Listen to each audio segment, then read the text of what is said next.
rocking? Well, the start of the 60s was much more conservative than the second half, Toonie. They also drew heavy inspiration from music and pop culture styles varying from British invasion to hippies to psychedelic rock.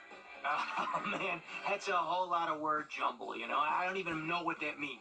I'll help you, Toonie. Early in the 60s, women mirrored Jacqueline Kennedy wearing pillbox hats, suit skirts, and their hair flipped into a bob or a beehive. But by the late 1960s, the mod look took over. Women shifted to wearing miniskirts and go-go boots, and ladies would take cues from Cher, wearing their hair straight and long with headbands. Wow, talk about two sides of a coin. You got Jackie Onassis and Cher. That's quite the array of talent there. No question. What about the fellas, though? Well, men were influenced by celebrities too, Toonie. There was the iconic London fashion of the Beatles, featuring sharp-tailored suits, turtlenecks, and tab collars. And then you also had styles that reflected the flower power movement. Jimi Hendrix was known for loose-fitting clothes and floral and psychedelic prints. Tie-dye was also a big hit then. Oh, yeah, tie-dye. You know what? That's cool now, too. Well, they do say that history repeats itself, Toonie. So why don't we watch a cartoon? And in keeping with our theme, here's one from 1962. This is the Tom and Jerry Cartoon Kit.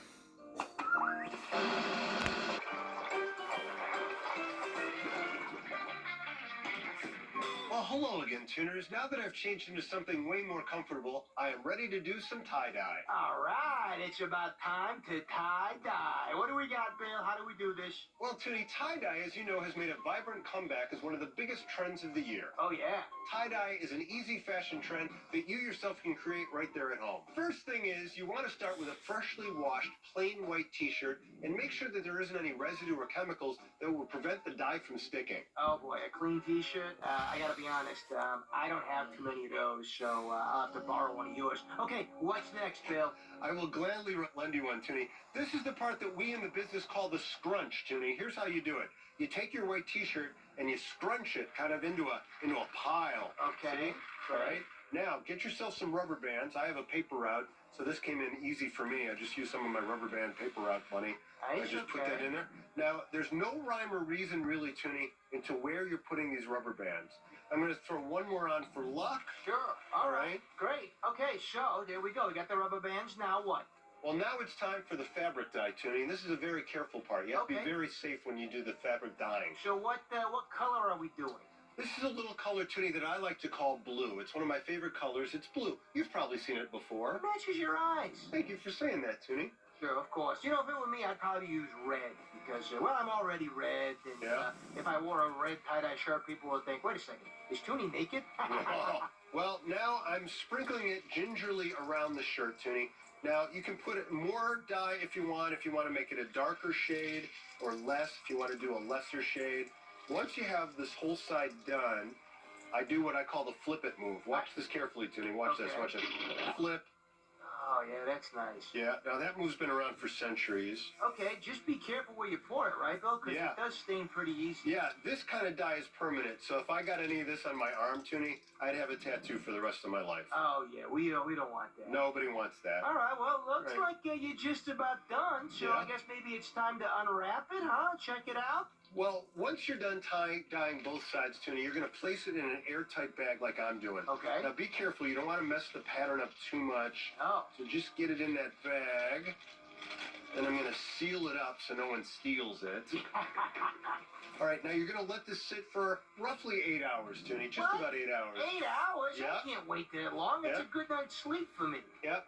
8 hours. Lucky for us, though, Toonie, I actually made one of these last night. Would you like to see how it turned out? Of course I would. Wait till you see this, Toonie. You're going to get tears in your eyes, my friend. Oh, my gosh, Bill, that's amazing. It's a tie-dye shirt. Yep. You can wear this anywhere you wanted to, Toonie, to a town meeting if you wanted to, a family get-together. There's really no limits on where you can wear this. And you just put it on right away? Do you got to do something first? Wash it before you wear it to make sure that none of the color bleeds. And we're going to continue to marvel at some of my handiwork right after this. We're going to take a quick break.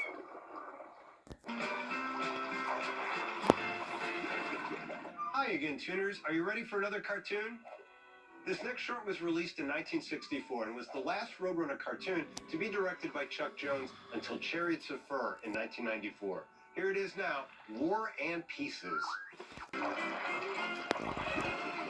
You know what, Toonie? I think it's time for a little show and tune. again, you at home have not let us down, so let's check out what our show and tuner Maxine has to share with us. Hey, Bill. Hey, Toonie. I'm Maxine from Ekalaka, Montana, and this is my Texaco truck. I received it as a gift in the 1960s from one of my dad's coworkers. Daddy was a mechanic, and he and I used to watch Saturday morning cartoons together, so it kind of brings me closer to him whenever I watch Tune In With Me on MeTV. Anyway, this is my truck. I hope you like it. Oh, I do like it, Maxine from Montana. That's a really cool truck. And boy, her dad seems so nice. Dad seems nice, Toonie, and those things were made to last. Look at the shape that thing is in all these years later, huh? Better shaped than me, that's Yeah, for sure. well, I wasn't going to say it. No, you were thinking it. I was thinking it, I wasn't going to say it. Thanks so much for sharing, Maxine. Hey, tuners, don't forget to keep them coming at tuneinwithme.com. Well, Toonie, I think such a rare item deserves a rare cartoon, because this next short wasn't necessarily designed for children. It became one of the rarest on TV. Despite that, it still has a cult following. This is Norman Normal from 1968.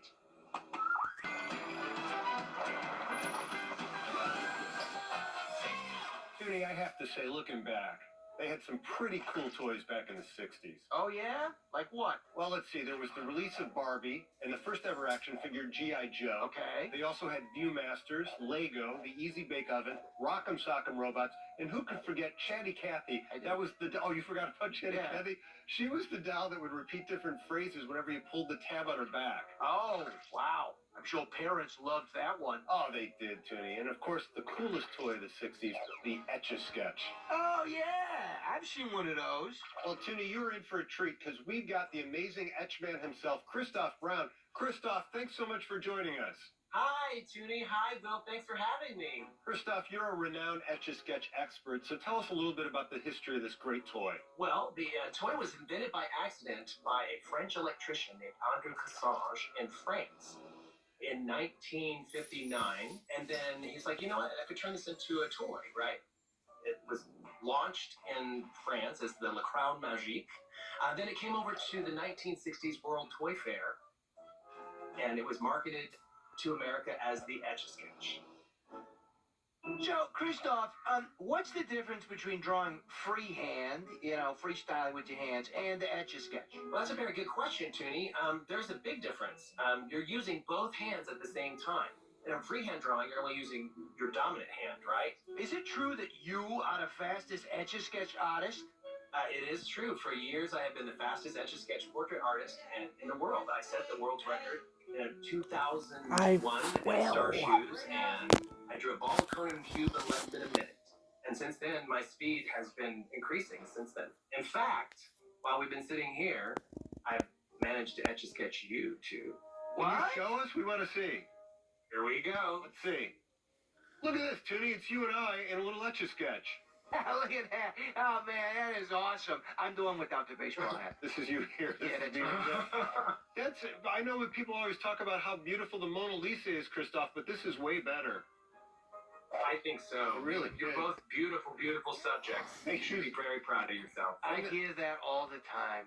Thanks so much for joining us, Christoph. It was great to meet you. Thank Keep on you for sketching. having me. It's Christoph. He's the amazing Etchman. You can see his work at etchu.com. Let's get right into our next cartoon from 1965. This is Well-Worn Daffy.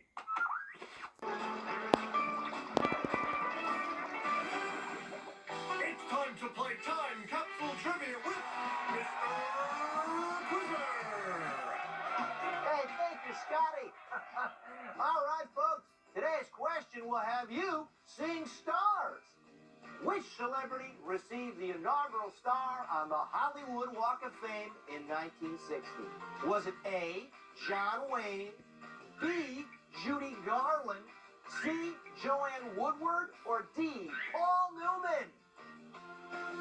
Okay, time's up. Now, if you said Joanne Woodward, give yourself a gold star. That is correct.